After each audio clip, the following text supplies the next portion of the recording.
This segment of Delmarva Life is brought to you by Peninsula Home Care. Dealing with physical obstacles after they've occurred requires a monumental effort. So what if you could delay, maybe even prevent one before it happens? You'll recall just this week, Dr. Apsara Prasad, a PRMC gastroenterologist, joined us to talk about colonoscopies. She explained that doctors are looking for polyps that look like stalks or flat lesions before they become cancerous and require surgery that could cause catastrophic changes in your life.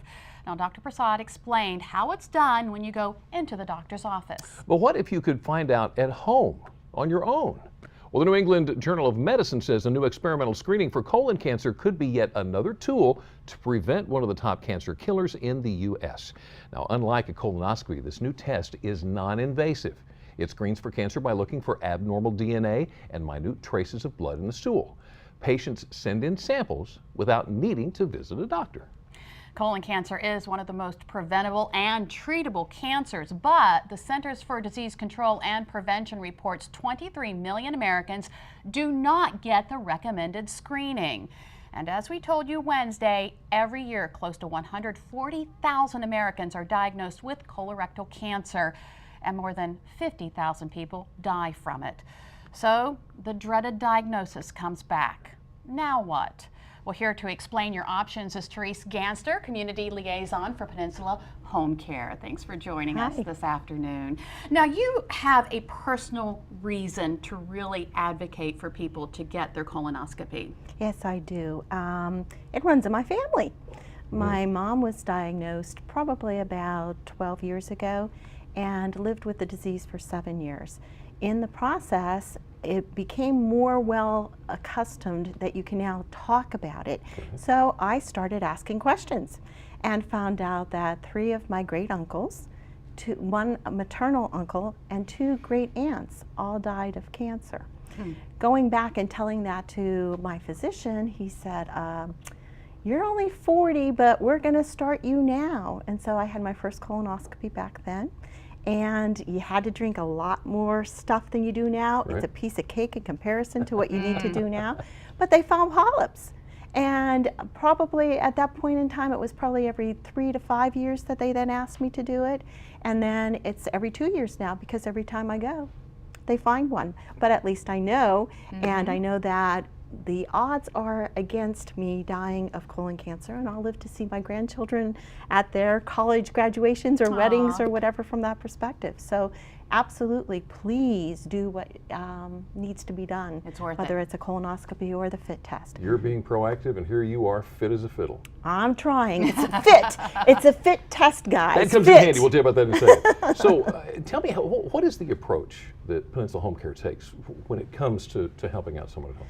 Well, we oftentimes are not in the preventative mode, although we certainly believe in the prevention. But usually what happens is that if you did have colon cancer and it was more than just the polyp, there's a very good chance that, or they found that the polyp was cancerous, they could say that you need chemotherapy. At that given point in time, the good news is that all of our nurses are certified and they can do chemotherapy in the home. Think about this winter that we've just had. Colds, flu, virus, all of the things that you want to be immunosuppressed for. The comfort of your own home. Not having to get out in that snow and the ice to get your program. So being able to do the chemotherapy in the home is one of the things that we really enjoy the most. And our nurses really get to have a wonderful relationship being built in that process. Right.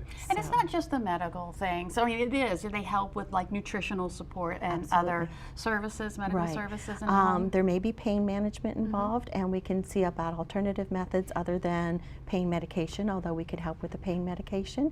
We can do physical and occupational therapy because oftentimes you're weakened.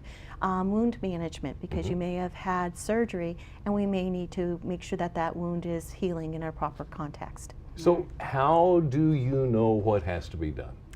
Has to be a doctor's order. Okay. Okay. Typically, we will get the referral from the physician.